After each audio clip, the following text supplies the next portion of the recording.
Yo, what up guys, it's your boy Jellery. In today's video we're gonna be talking about 5 mistakes that new players make in TFT. So let's jump right into it.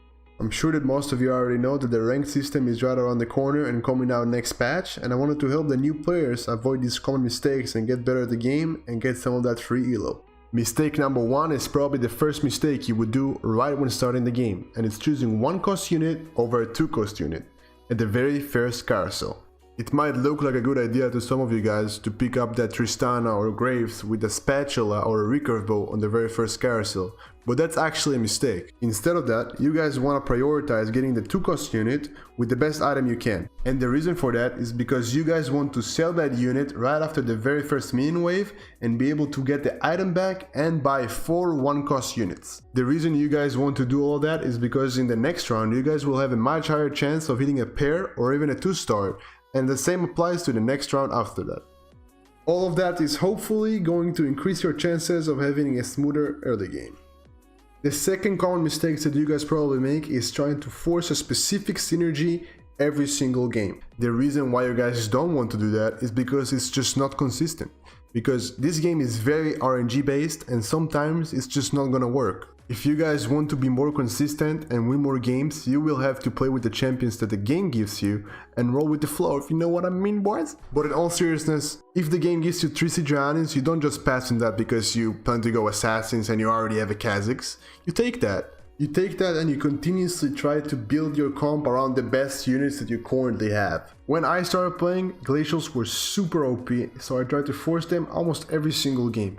But sometimes the game just doesn't give you the units that you want. You guys have to adapt to it, otherwise you're probably just going to finish at the bottom 4 every single game. Trust me, this one will really help you, so just do that. Mistake number 3 is not repositioning your units before the neutrals round. This is very critical because this is the only chance you guys are gonna get items except for the carousel round. So obviously you guys don't want to miss that. To be able to finish the Krugs round every single time, you guys simply want to position all of your units next to the right Krug. In case you guys are running an assassin, you simply just want to position him like my Rengar on the left bottom side, and as soon as the round starts he will jump to the right Krug and they're all going to focus the same unit. If you guys want to 100% secure your chances to win this round, unless you guys have at least 3 2-stars, you guys want to buy XP exactly 1 time to get to level 5 and you will make this round without no problems. In the Wolves round, you guys want to position differently than any other neutral rounds because they act like assassins. To counter that, you guys will have to position your turnkey units on the bottom left corner and position your carries in a safe spot just a little bit more to the right side. If you guys stick to what I said, your board should look something like mine right now. Just do yourself a favor and don't forget to reposition your units back at the end of the round. These 2 rounds should be the only 2 rounds you guys struggle at, but just in case, I'll show you guys the dragon rounds as well. The general idea is to try and spread your units as much as possible to avoid the dragon splash damage. But in my case, my Gnar is stuck in 2 Zikis, so I just put my Warwick on the right side and let him tank alone, while the rest of my team is dealing tons of damage. The fourth and probably most crucial mistake that new players make is not saving money for interest. In case you guys didn't know, for every 10 gold you have, you get plus 1 gold every round, stacking up to 5 times, 50 gold. These small bronze or gold helmets, whatever they are, on the left side above your items indicate how much interest you have at all times. Regardless if you guys are planning to go for rerolls or leveling, saving gold for interest will gain you guys a lot more gold in the long run. Because of that, in most of my game I try saving as much gold as I can until I have around 40 to 50 gold, and only then I start spending gold on rerolls and leveling. Until then I don't reroll and only buy XP 1 time at the Krugs round, only in case I needed to pass that round.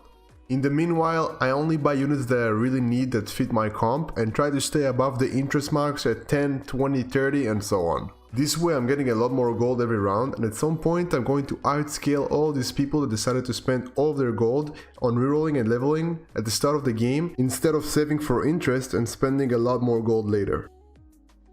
Mistake number 5, last but not least, is dying with too much gold.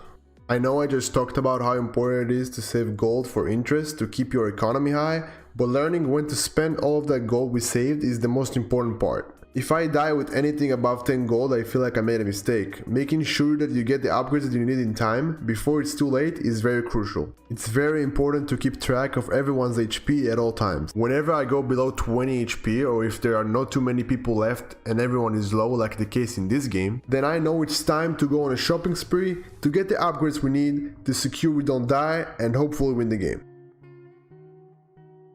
Alright guys, these are the 5 common mistakes that new players make playing TFT. Of course there are more of them that I didn't cover in this video, but I just didn't want the video to be too long for you guys. I hope today's video will help you new players out there get better at the game. If today's video helped you in any shape or form, then please leave a like. Don't forget to subscribe to my channel, and I'll see you guys in the next video. Peace.